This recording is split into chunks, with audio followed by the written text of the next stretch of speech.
Hello दोस्तों, मैं संदीप मिश्रा आप सभी का स्वागत करता हूं आपके यूट्यूब चैनल एसएम क्लासेस में। जैसा कि दोस्तों मैं आप सभी को क्लास 12 केमिस्ट्री के अंतर्गत चैप्टर 4 रासायनिक बलगतिकी यानी कि केमिकल काइनेटिक पढ़ा रहा हूं और ये हमारा दूसरा पार्ट है। और यदि आपने पहला पार्ट नहीं देखा है तो आप पहला पार्ट देख लीजिए ताकि ये वीडियो आपको ईजिली समझ में आए।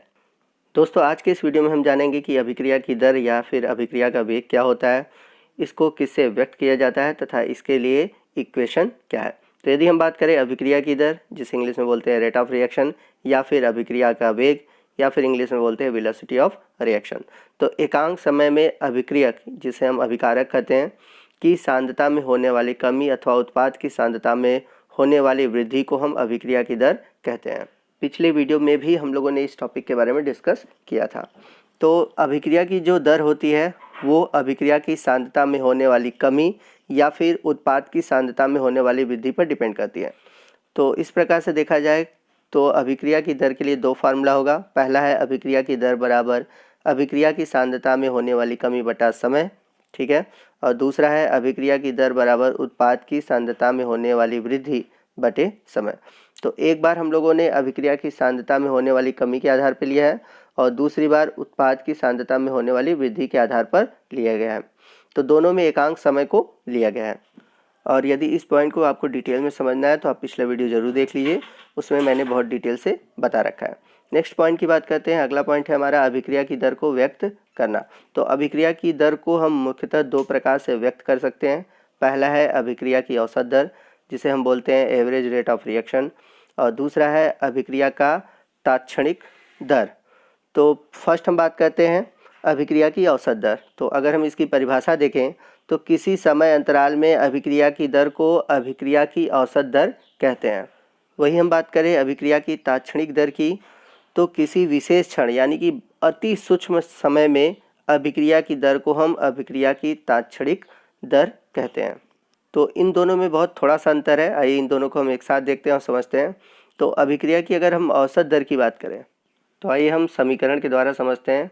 तो जैसा कि मैंने पीछे आपको बताया था कि अभिक्रिया की दर बराबर होता है अभिक्रिया की सांद्रता में होने वाली कमी बटे समय। तो वहीं हम बात करें तात्क्षणिक दर की, तो इन दोनों में एक अंतर यह है कि जो अभिक्रिया की जो औसत दर है उसके लिए जो समय की आवश्यकता होती है वो अधिक समय लेता है, यानी कि इसमें जो समय होता है वो बहुत लंबा होता है। बट जैसा कि नाम से ही क्लियर हो रहा है अभिक्रिया की तात्क्षणिक दर की, यानी कि इसमें जो समय लगता है बहुत छोटा समय होता है, मतलब कुछ ही क्षणों के लिए अभिक्रिया होती है। तो मेन अंतर यह है कि अभिक्रिया की औसत दर में कई समय होते हैं, मतलब यहाँ पे लॉन्ग ड्यूरेशन होता है, बट अभिक्रिया की जो तात्क्षणिक दर होती है वो आपकी बहुत ही शॉर्ट ड्यूरेशन की होती है। तो ये अंतर है अभिक्रिया की औसत दर और अभिक्रिया की तात्क्षणिक दर में। दोस्तों आइए नेक्स्ट हम बात करते हैं कि अभिक्रिया की औसत दर के लिए हम समीकरण क्या लिखेंगे। तो इसे हम एक इक्वेशन के थ्रू समझेंगे। यहाँ पे R है और यहाँ पे P है। R क्या है? अभिकारक है, ठीक है, और P क्या है? प्रोडक्ट यानी कि उत्पाद। तो प्रारंभिक समय में यानी कि T0 अगर हम लेते हैं तो जो अभिकारक है उसकी मात्रा होगी R0 और जो प्रोडक्ट होगा, प्रोडक्ट तो कुछ बनेगा नहीं, तो वहाँ पर हम क्या लेंगे? 0।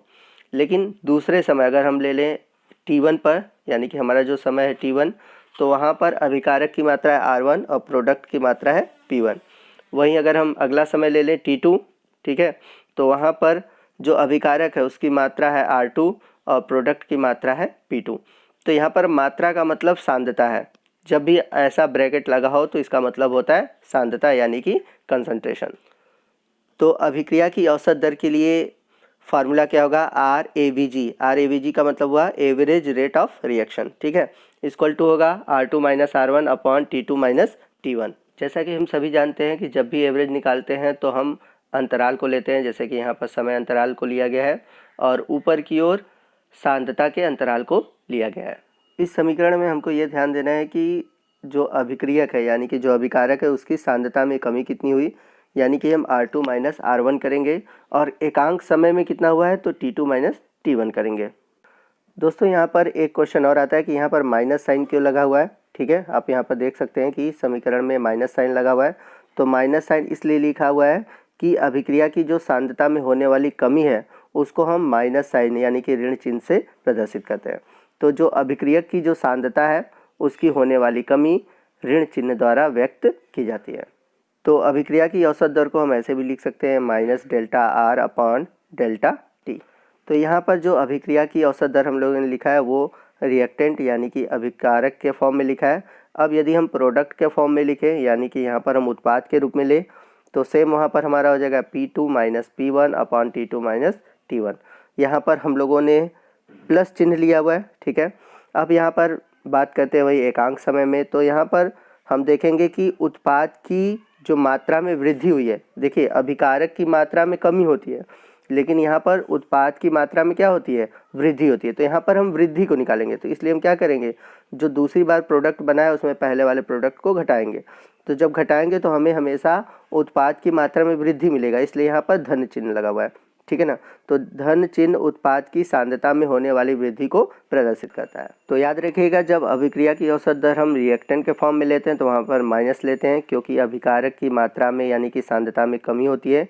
जबकि अगर हम प्रोडक्ट के फॉर्म में लेंगे तो वहाँ पर हम प्लस के रूप में लेंगे क्योंकि उत्पाद की सांद्रता में वृद्धि होता है। तो इस पॉइंट को आप याद रखिएगा। तो दोस्तों माइनस और प्लस को अच्छे से समझने के लिए यहाँ पर हम एक डाटा ले लेते हैं। तो डाटा यानी एक तरह से हम कह सकते हैं न्यूमेरिकल के फॉर्म में ले लेते हैं, तो आपको इसलिए ये टॉपिक समझ में आ जाएगा।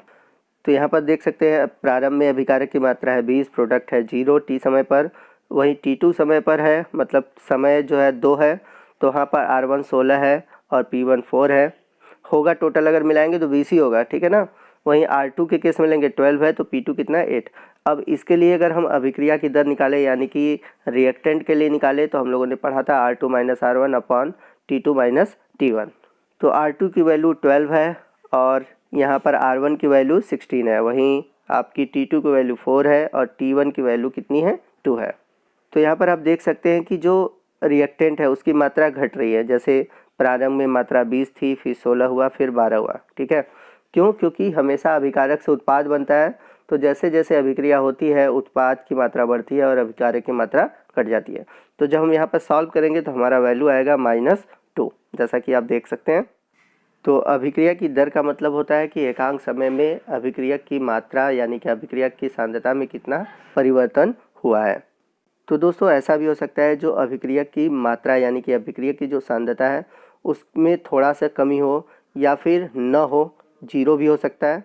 तो यहाँ पर समझने वाली ये बात है कि जो अभिक्रिया की दर है, अभिक्रिया की दर 0 तो हो सकती है लेकिन माइनस नहीं हो सकती, क्योंकि अगर कोई भी दर हो या कोई भी वेलोसिटी हो, माइनस तो नहीं हो सकता, कोई ना कोई तो कार्य होगा ही, कोई ना कोई अभिक्रिया होगा ही। तो हम इस दर को प्लस रखने के लिए पहले से ही माइनस लगा देते हैं, क्योंकि माइनस में वैल्यू आएगा रिएक्टेंट का और हम पहले से माइनस लगाएंगे तो माइनस किस में कन्वर्ट हो जाएगा, हमारा वैल्यू प्लस में कन्वर्ट हो जाएगा। इसलिए पहले से ही हम फार्मूले में माइनस का उपयोग करते हैं। तो याद रखिएगा माइनस इसलिए लगाया जाता है क्योंकि जो अभिक्रिया की दर है अभिकारक के लिए वो माइनस में ना आए, इसलिए पहले से माइनस लगा दिया जाता है ताकि अगर उसकी वैल्यू माइनस आती है तो माइनस की वजह से हमारा वैल्यू क्या हो जाए, पॉजिटिव हो जाए। उम्मीद है कि आपको समझ में आ गया होगा कि यहाँ पर फार्मूले में हम लोग माइनस क्यों लगाते हैं। लेकिन अगर हम प्रोडक्ट के फॉर्म में यानी कि उत्पाद के रूप में एवरेज निकालें तो हम देखेंगे कि P1 का मान कम है, P2 का मान अधिक है, यानी कि जैसे जैसे समय बीतता है उत्पाद की मात्रा में वृद्धि होती है। तो उत्पाद के केस में मान जो है पहले से पॉजिटिव आएगा, तो यहाँ पर पॉजिटिव लगाने की कोई ज़रूरत भी नहीं है, ठीक है। आप लगाए चाहे न लगाए कोई मतलब नहीं बनता। आई होप आपको समझ में आ गया होगा कि क्यों हम रिएक्टेंट के साथ नेगेटिव यूज़ करते हैं और प्रोडक्ट के साथ पॉजिटिव यूज़ करते हैं। दोस्तों आज नेक्स्ट हम बात करते हैं अभिक्रिया की तात्क्षणिक दर की। तो जैसा कि एवरेज के लिए यानी कि औसत दर के लिए हम लोगों ने फार्मूला देखा था minus delta R upon delta T. तो जैसा कि मैंने पीछे आपको बता रखा है कि अभिक्रिया की जो तात्क्षणिक दर होती है वो अति सूक्ष्म समय के लिए होती है। तो यहाँ पर हम डेल्टा टी की वैल्यू क्या लेंगे, 0 लेंगे। तो जब डेल्टा टी 0 होगा तो वहाँ पर हम लेंगे डी टी, और डी टी लेंगे तो उसी तरह हम लोग लेंगे डी आर। तो इसलिए हमारा जो अभिक्रिया की तात्क्षणिक दर यानी कि रेट ऑफ इंस्टेंटेनियस के लिए जो फार्मूला होगा वो होगा D R upon D T. Same इसमें भी हम रिएक्टेंट के लिए माइनस लेंगे। अगर वही बात करें हम प्रोडक्ट के लिए यानी कि अभिक्रिया की तात्क्षणिक दर यानी कि रेट ऑफ इंस्टेंटेनियस रेट के लिए जो इक्वेशन आएगा positive D P upon D T. यहाँ पर डी हम लोगों ने इसलिए लिया है कि डी का मतलब होता है डिफ्रेंसिएशन यानी कि अति सूक्ष्म समय के लिए, इसलिए यहाँ पर हम लोगों ने डेल्टा की जगह डी लिया है। तो दोस्तों ये थी आज की वीडियो। उम्मीद है कि आपको इस वीडियो से बहुत ही बेनिफिट हुआ होगा, आपका हर कंसेप्ट क्लियर हो गया होगा। अगर आपको वीडियो अच्छा लगा हो तो वीडियो को ज़रूर लाइक कीजिएगा। कोई भी डाउट हो आप हमसे कमेंट करके पूछ सकते हैं, और अगर वीडियो अच्छा लगा है तो आप कमेंट करके हमें कह भी सकते हैं। और अपने दोस्तों में इसे अधिक से अधिक शेयर कीजिए ताकि वो भी इसका बेनिफिट पा सकें। और यदि आप हमारे चैनल पर नए हैं और अभी तक आपने हमारे चैनल को सब्सक्राइब नहीं किया है तो प्लीज़ हमारे चैनल को सब्सक्राइब कीजिए और बगल में जो बेल आइकन है उसको प्रेस कीजिए ताकि जब भी मैं कोई नया वीडियो अपलोड करूं उसका नोटिफिकेशन आपको मिलता रहे। तो मिलते हैं अगले वीडियो में अगले टॉपिक के साथ। तब तक के लिए जय हिंद, जय भारत।